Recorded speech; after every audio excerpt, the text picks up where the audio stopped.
It's wonderful to be interacting with you on behalf of Pakistan, and I'd just like a few comments from you before I start questioning. Well, I'm really thrilled that I had a chance to be aware that the people in Pakistan were involved in this program today. And I wish I were there in person. Maybe someday I'll be able to do that. I look forward to it. But I had in my mind the whole day that there are other people that were listening and maybe influenced by some of the principles that I attempted to teach. Oh, you have a large fan following over there, and people are very much aware and very much influenced by you. And that is why we decided that we need a separate session for this particular event, because there's so many people, there's so much talent out there which wants to learn and which wants to unleash and which wants to develop according to what you have been sharing with them throughout the day and in so many of your books. So let's start with one of the questions that has been posed by our friends in Pakistan, and I'd just like to name that this is Mr. Roger Parkinson. The organization is CAPCO, which is a big contributor in the energy sector. And his question is, will the 7 habits remain effective in knowledge work era? Even more.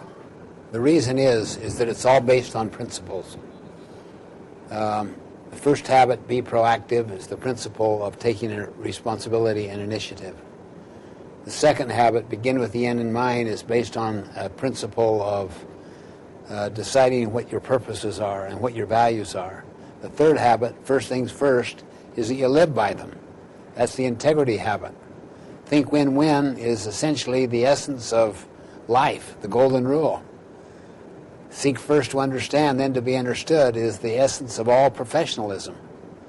Anyone that really wants to accomplish something needs to first understand. And then habit 6, synergize, creation of third alternatives. As I mentioned this morning, the Joint Chief of Staff asked me if I would come to Pakistan and work out third alternative solutions to all of the issues that exist between Pakistan and India. And the last habit, sharpen the saw, deals with the need for constant renewal, so that you work on the assumption for your body that you've had a heart attack. Now what would you do? Well, you'd take care of yourself. You'd exercise. You'd eat right. With regard to your mind, assume that the half-life of your profession is only, say, 2 or 3 years, so you better prepare accordingly. Turn the TV way down. With regard to your heart, assume that everything you say about another person they can overhear. So speak accordingly. Never be disparaging about people behind their back. And then with regard to the spirit, assume that you have a one-on-one visit with your Creator every 3 months to give an accounting on your stewardship in mortality. So live accordingly. Contribute accordingly. So all of these are habits that are universal and timeless. I didn't invent the principles. God did. I just put words to them. Absolutely. So what you're saying is that because they are principles and they're timeless, they will remain there regardless of the era. Exactly. They will. Okay, so our friends from Karachi also, we have a lady by the name of Miss Yasmin, and she has put up a very pertinent question. She says, how can we achieve win-win situations with our bosses when they can get credit for their subordinates' efforts? I think that you have to anticipate ways that you can serve such a boss and ways that you can become indispensable to such a boss. And to realize also that the main source of satisfaction is intrinsic. It's what happens inside you, not necessarily that you get some kind of social recognition. And little by little, if people act on that, their circle of influence will expand and grow. And particularly in pragmatic cultures where results matter. If you're in cultures where results don't matter at all, you may choose another culture to work in. So the choice is always yours. Yes. Either you try to do something your boss really appreciates, or you choose another boss. Exactly. Okay. Okay, this is interesting. Okay, our friend from Lahore, Mr. Zishan Rana, the organization is Zong. He has a rather interesting question. He says, with reference to current international recession with job cuts everywhere in the world, how can we still motivate ourselves, our teams, and keep the focus on strategic goals rather than personal gain? Can we still be aligned in the face of all this? Being a manager, what steps would you suggest to counter the situation mentioned? The 4 disciplines of execution. Okay. I'm serious. Our training and development business has dropped, but the 4 disciplines of execution has exploded. I mean, once a person gets involved in that, you unleash the creative energy of all kinds of people, and it creates a different culture so that you develop long-term competitive advantage, long-term survivability. So I would recommend the 4 disciplines of execution. That's all written up in the 8th Habit book. Oh, great. So the 4 disciplines of execution about WIGs, wildly important goals, and creating a compelling scorecard, and then holding accountable. Right. These are the things which you can do to, even in this downturn, be able to get your teams together and get See, results. the key there is culture. The key is culture. Yeah. Absolutely. And somehow, Stephen, what happens is that most of us feel that the culture can only be created by the top management. So we absolve ourselves from the responsibility and say, sorry, it's the culture, I can't do much. So what do you do about that? Well, in fact, the culture is not created by the top people. The culture is created by the bottom up, not the top down. Leadership is not conferred from above, it's conferred from below. It's called moral authority. And that powerfully influences the culture. And you represent the value system of the people, and you are a catalyst for changing the culture, and you can do it. So don't get the idea. A lot of top executives think that they create the culture.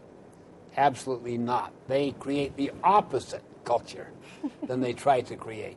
Okay. One that is adversarial and one that takes them on.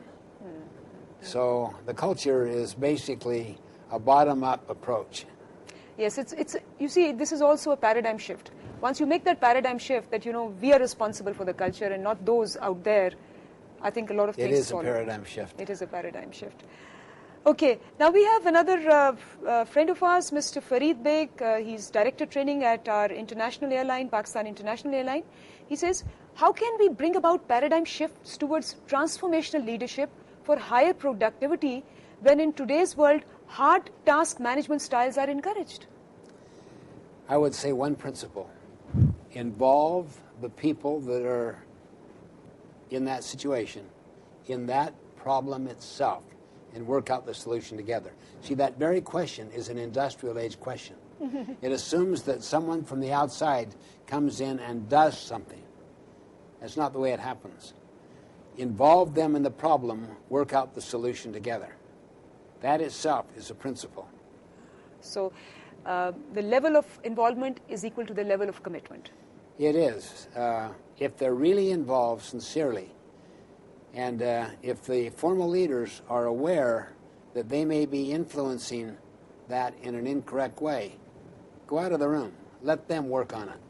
That's how we got rid of television in our home, is that Sandra and I walked out of the room and said, we'll sustain whatever decision you come up with, but let us just show to you the net effect of what television does to academic performance, to social interaction, to skill development, and whatever.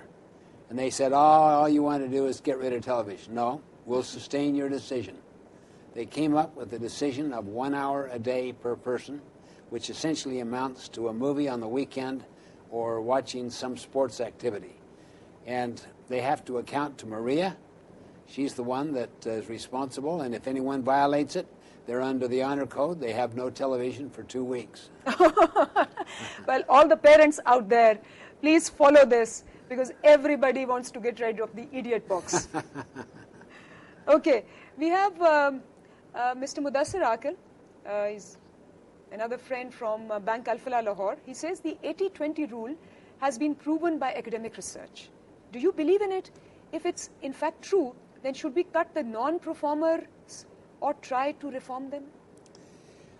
I would say that the Pareto principle, which is the 80-20 rule, is a good solid rule. And that if you involve people in the problem regarding the non-performer, either that non-performer will tend to shape up or they won't feel comfortable in that culture and they'll leave the culture. And I believe that the net effect of an 80-20 rule is that you literally reverse it to where most of the people will be productive because they want to be part of this culture. Absolutely. So you make the culture of high performers, and which automatically makes the low performers ineligible. Exactly, because light is the greatest disinfectant. Exactly. That's beautiful. Another question we have from Karachi, Mr. Barkatullah, Zong, Pakistan. He's the Regional Director South. He says, in the process of change, which management tier, that is top, middle or bottom, resists the most? Well, it kind of depends. If there's a lot of pain at the top, they'll be very, very open to what I'm teaching. So much depends on pain. The first thing I ask when I work with an organization is, where's the pain? Because if the pain is at the middle, then I'll work there. If the pain's at the top, I'll work there. Because pain drives openness, humility, and a desire to make improvements. So I always start with where the pain is. And if there's pain all over, middle, top, bottom? And usually it is all over, like it is in the economy throughout the world today. So I would say, stop moaning about what's happened to you and all the forces that are playing on your life, and start getting together with other people, coming up with creative, synergistic solutions to deal with those issues. Absolutely. So getting rid of pain is also your choice. Absolutely it is. Absolutely. Okay, so we have this another question from Mr. Zishan Niazi, Sonte Private Limited. He's a financial controller. He says, is downsizing an industrial era approach to management? If yes, then how can companies register savings in HR management during the current global recession? I would say involve the people in that problem. Let them develop the criteria if you need to downsize so that it is fair and it keeps the culture with a spirit of high trust. If the top executive people come up with those criteria and start downsizing, other people will be critical of them because they'll use criteria that may not be consistent with the ones that they hold. So involve people in the problem and work out that solution together. And it may be necessary to downsize. But you may find that you come up with creative strategies so that you actually go out and hire people that have been downsized. Absolutely, and you're absolutely right. Sometimes maybe, why do people downsize? Because they are saving. So if you make people creative and they produce more, then you don't need to downsize. Exactly. So you think of synergistic. Come up with new creative, strategic ways of getting more customers. Absolutely. People can do this. Absolutely, absolutely. I work with all kinds of clients, and seriously, those who get into the 4 disciplines of execution, those who get into a creative mindset, they come up with solutions to problems. And they're not a product of the environment. They're a product of their decisions, not their conditions. Absolutely, absolutely. I do realize, Stephen, that you've had a very long tour. Stephen was up last night till I think 1:32, and it's amazing how with your stamina you just go on and on sharing your knowledge all across the world. It is an absolute pleasure. On behalf of people in Pakistan, I would like to express that how much we love you, how much we want you to be there all the time, and how much we'd like to have you in person next time. Thank you so much, Well, I would Stephen. love to come. I really would, very, very much. And I may be assigned to come by my government. I don't know. But I'll look forward to a great time when I am visiting there. Yes, there's a huge corporate talent waiting out Thanks for you. so Derek. much. Thank you so much, Stephen, and it's a pleasure.